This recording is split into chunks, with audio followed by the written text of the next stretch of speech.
platform. My name is Kunwar Prateek and I teach economy and current affairs on Gradeup platform. And I'm again with you guys for a very important session, which is a continuing session on 1000 most important questions for Civil Services Examination 2021, in which in every YouTube class we have been discussing 10 questions each in every session. So I welcome you all, and without wasting any more time, let's start with today's questions. So question number 1 for today is, consider the following statements. First statement is, fund of funds make direct investment in the sectors such as startups and MSME, etc. Statement 2 here is, funds of funds for startups is managed by SIDBI. Which of the statements given above is or are correct? Your option 1 is 1 only, B is 2 only, C is both 1 and 2, and D is neither 1 nor 2. So you have 20 seconds to answer this question. Please answer this question.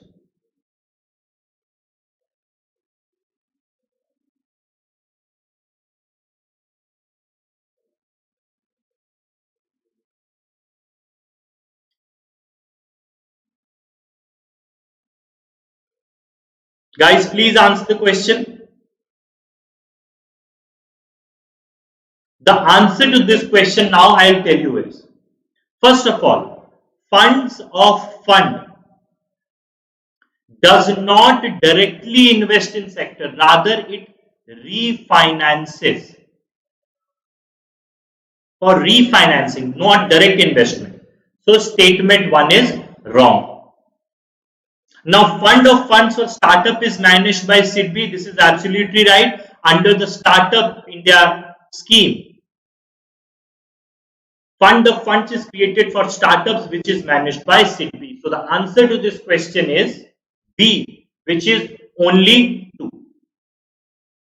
Now let's move on to the second question for today. With reference to the changes introduced in the definition of MSME, consider the following statements. An additional criteria for biennial turnover has been introduced, keeping in mind the startups. Statement 2, distinction in the definition of manufacturing and service enterprises have been done away with. Statement 3, it has also been decided that the turnover with respect to export will not be counted in the limits of turnover for any category of MSME. Which of the following statement given above are correct? Is or are correct? Option A 1 and 2, option B 2 only, option 3 1 and 3 only, and option D 2 and 3 only. You have 20 seconds to answer the question. According to the latest definition of MSME, which of the statements are correct?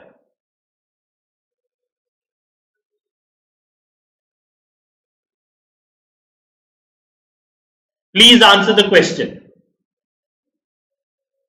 Hi, Sri Kutan. Please answer this question, Sri Kutan. On the chat window, you can answer.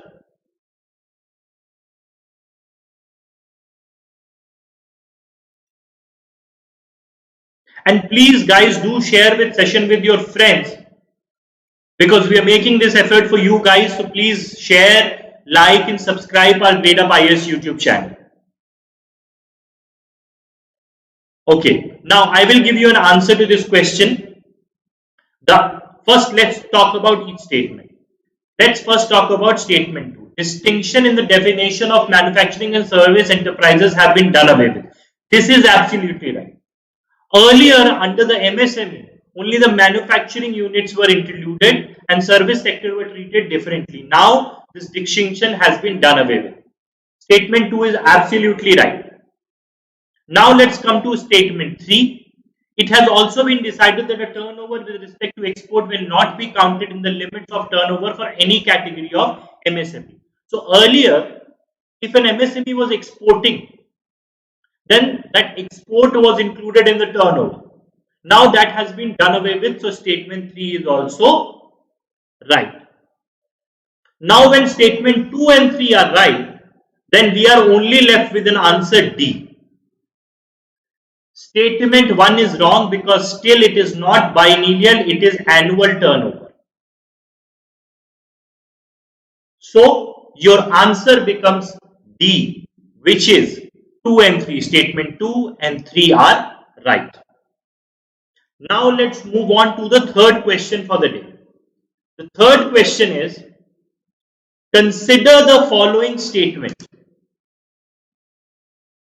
First, Reserve Bank of India does not regulate any exchange of derivatives instrument in India.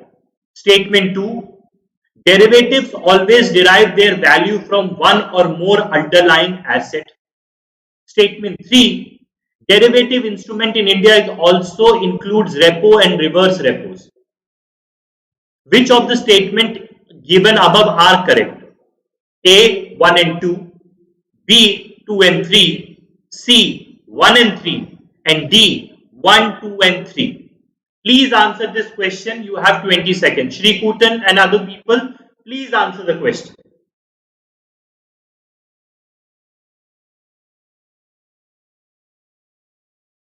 This question is with respect to derivatives, and I have taught derivatives in my Gradeup Super subscription also. Now the answer to this question is simply by negation you can get it. Reserve Bank of India does not regulate derivatives. Derivatives is a financial instrument.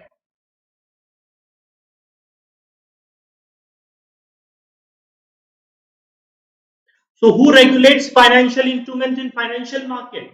SEBI does that. So statement 1 is wrong. So your answer automatically becomes B, which is 2 and 3. You're absolutely right, Sri Kutan. The answer is 2 and 3. Now let's move on to question number 4.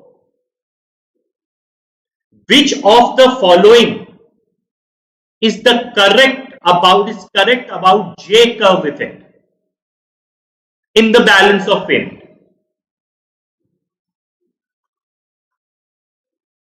First, it shows the relationship between effect of capital convertibility on exchange rate and current account deficit.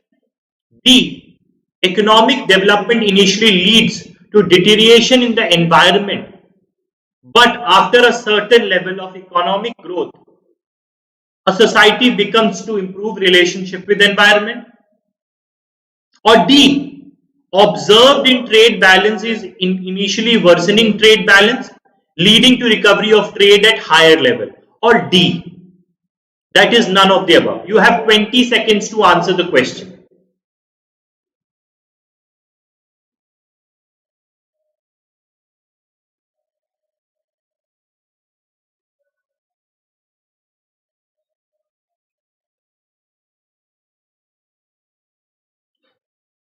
The answer to this question is balance of payment deals with international trade.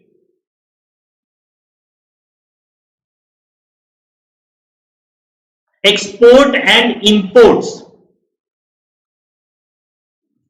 So where am I talking about trade in this options? Only option C is talking about trade balance.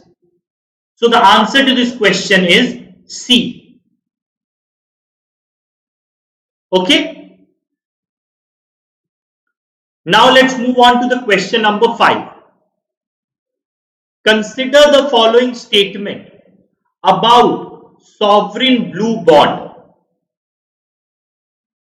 Your statement 1 is, it is launched recently by Global Environment Facility. Option B is, it is an initiative to mobilize resources for empowering local communities. Which of the following statements is or are correct? A, only one. B, only two. C, both 1 and 2. And D, neither 1 nor 2. Please answer this question.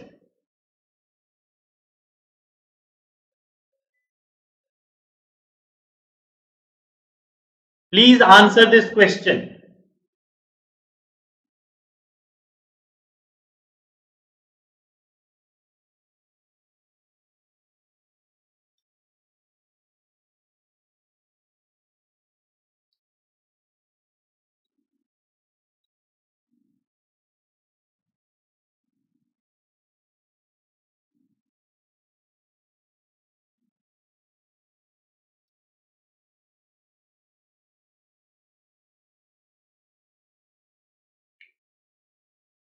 Shri Kutan has given the answer. The answer to this question is B.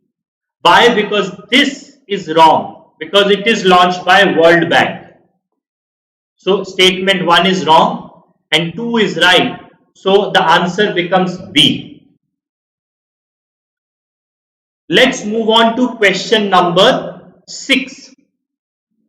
Question number 6 is, consider the following statement with reference to share buyback. Statement 1 is, an individual shareholder resells its shares to another person to gain profit.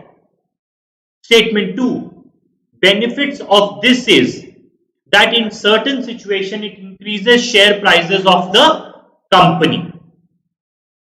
Which of the following statements are correct? You have to answer. A, 1 only, B, 2 only, C, both 1 and 2, or D, neither 1 nor 2. Please answer.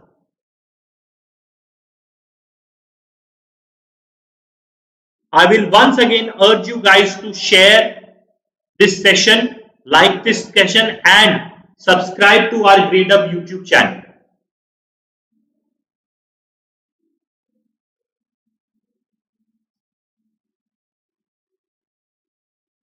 Now, if every one of you have answered the question, then I'll answer. First of all, when I talk about share buyback, it is saying buying back. So the person who has sold this share sold this share, that is a company, has sold a certain share. So a company will buy back it. When an individual shareholder sells it to another person, then it is trading, not share buyback. When an individual shareholder sells the share back to the company, then it is share buyback. So this statement is wrong. Now, when a company buybacks the share, it means that the company is in a good situation. That means it is buying its share back, so it will push the share prices up, which will lead to rise in the prices of share. So the answer is B here, not C. The answer is B, which is only 2.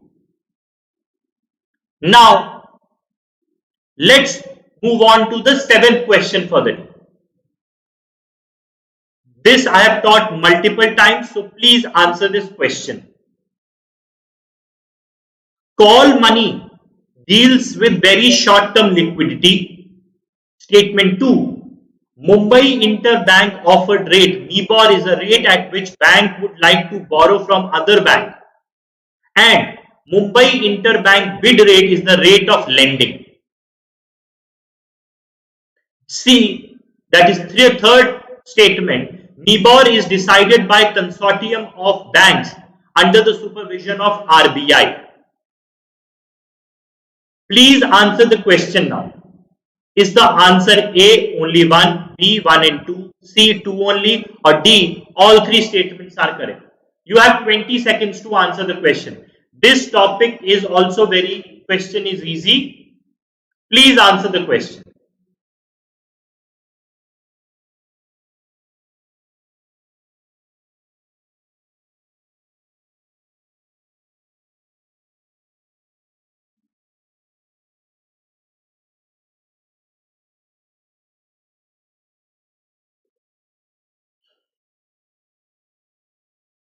Okay, now let's go one by one. First statement is call money market deals with very short-term liquidity. It is absolutely right statement, because in under the call money, banks borrow from money market for 1 day from 1 day to 14 days. So this is absolutely right. Now let's come to statement 2.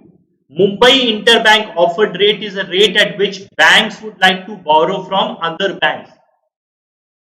And MIBID, that is Mumbai Interbank bid rate, is the rate of lending. This is wrong. MIBOR is averaged interest rate at which banks in Mumbai are ready to lend money, not borrow money, lend money. So this statement is wrong.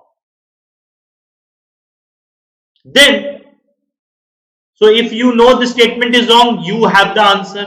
But let's go to statement 3. MIBOR is decided by consortium of bank under the supervision of RBI. This is also wrong. MIBOR is decided by NSE, National Stock Exchange. So statement 3 is also wrong. So answer is A, which is only the statement 1 is right. Now let's come to question number 8 for the day. What are the possible impacts of appreciation of rupee in the global financial foreign exchange market of India on India? 1. It will lead to increase of India's export. 2. Less spending on crude oil import. 3. Fall in domestic production. D. Volatile exchange rate. D. 5. Increase in forex reserve. Which of the following 5 things will happen? Options are A, 1, 3, 5, B, 1, 2, 3, 4, C, 2, 3, 4, or D, 2, 3, 4, 5. Please answer the question. What will happen if the Indian rupee appreciates? Please answer the question.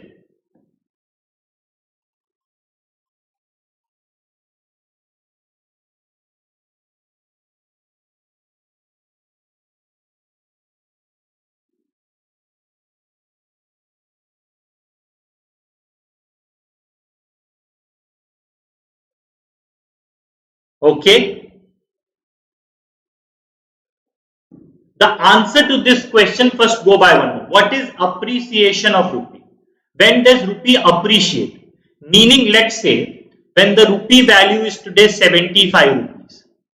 When in the international market it becomes expensive to buy rupee, meaning if from 75 Indian rupee becomes 60 rupees against $1, then this means that the Indian rupee has appreciated, meaning the demand of rupee in global exchange market has increased.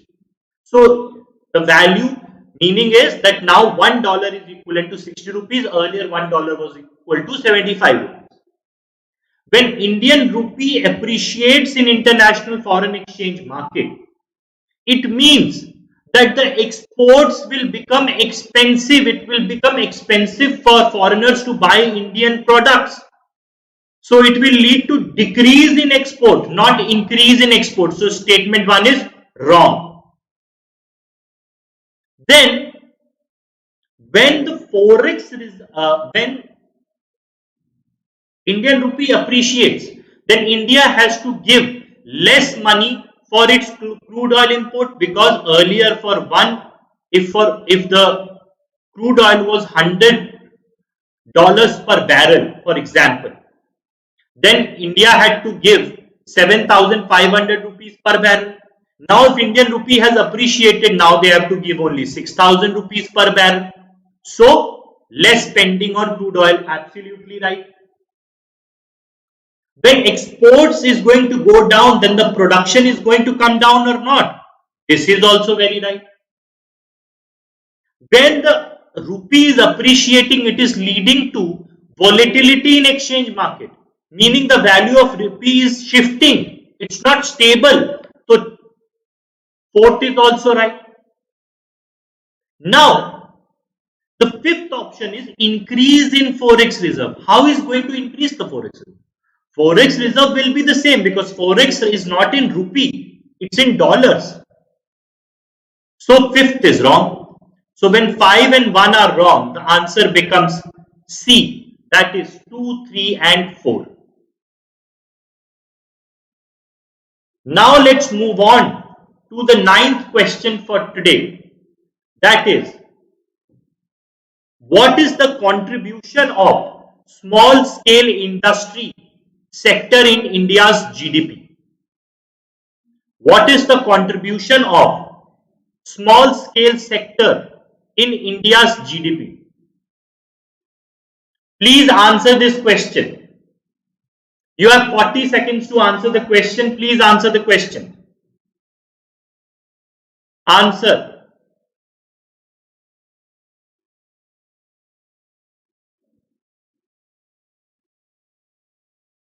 Shri Kutan, Akhil Anmol and other people who are watching, please answer the question. Okay.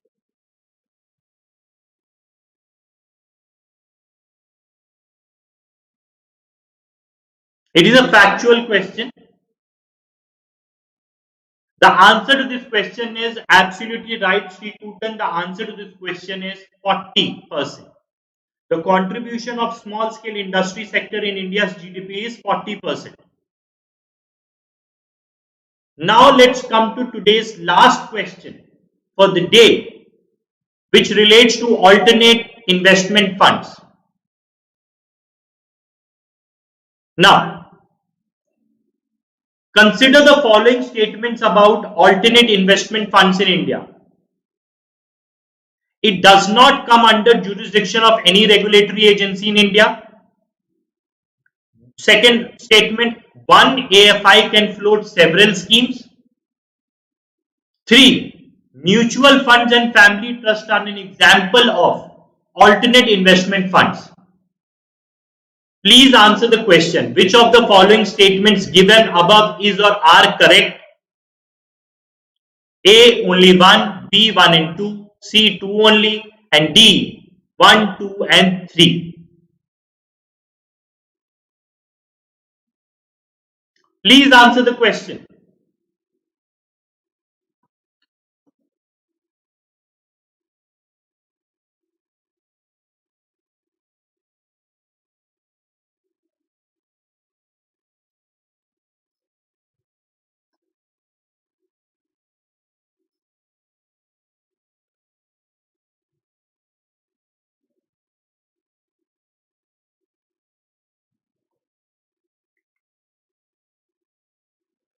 Okay, Shri Kutan has given the answer.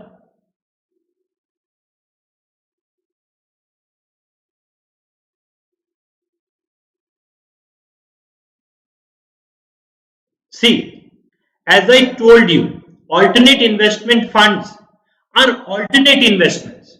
Mutual fund is a traditional investment tool. Family trust is a traditional instrument. So option 3 is wrong.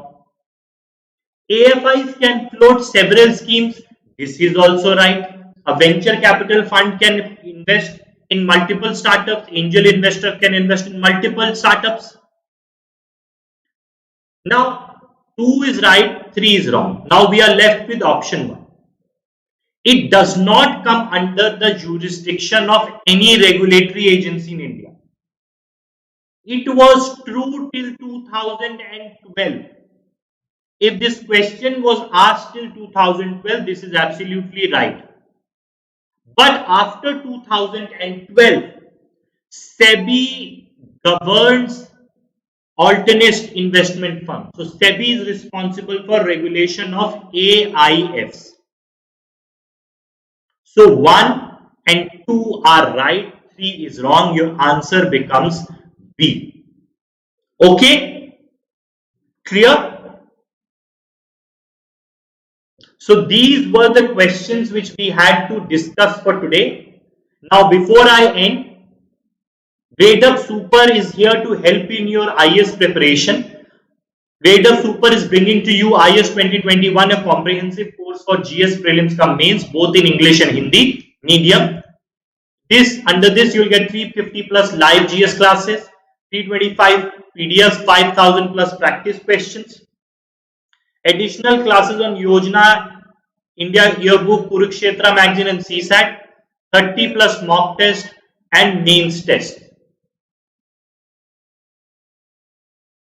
No, Shri Kutan, the answer will be 1 and 2 because now SEBI regulates AFIs. Alternate investment funds are governed by Security and Exchange Board under the SEBI Alternate Investment Fund Regulation 2012. Okay. Now, so under the Gradeup Super subscription, you get 11 plus structured live courses, 60 plus mock test. We are running currently IAS 2021 comprehensive course for GS prelims cum mains, UPSC EPFO comprehensive course for prelims, and a complete NCERT module for civil services examination, which will cover 6 to 12 class of NCERTs. Now here you will be taught by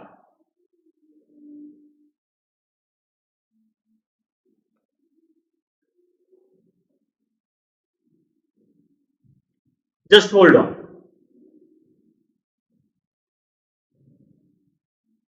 See, the question Shri Kutan says, consider the following statements about alternate investment funds in India.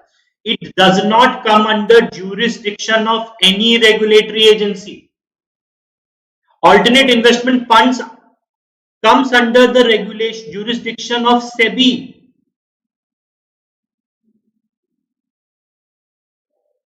Yeah, this statement is wrong. Answer is 2 only. Sorry, answer is 2 only. This is wrong. This is wrong. The answer is 2. So you will be taught by our star faculties. Naman Jain sir is there, who is the economics expert. Then there is Vatu Katara sir, who is ethics and internal security expert. B. Teja Sai sir, who is science and tech expert.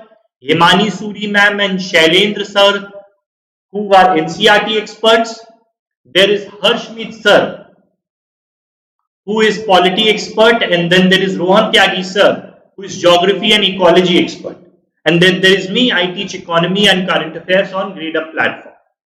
Then under the Gradeup Super subscription, you can access your preferred live course with Gradeup Super.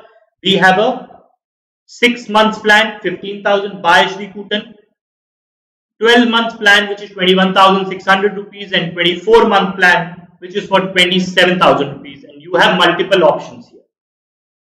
Now, every day we are conducting free classes on Gradeup app also. Daily editorial analysis at 12 p.m. UPSC EPFO Laksh EPFO 2020 at 5 p.m. Special 5 lecture series at 7 p.m. GS for IAS 2021 Ranker series at 8 p.m. and daily current affairs at 9 p.m.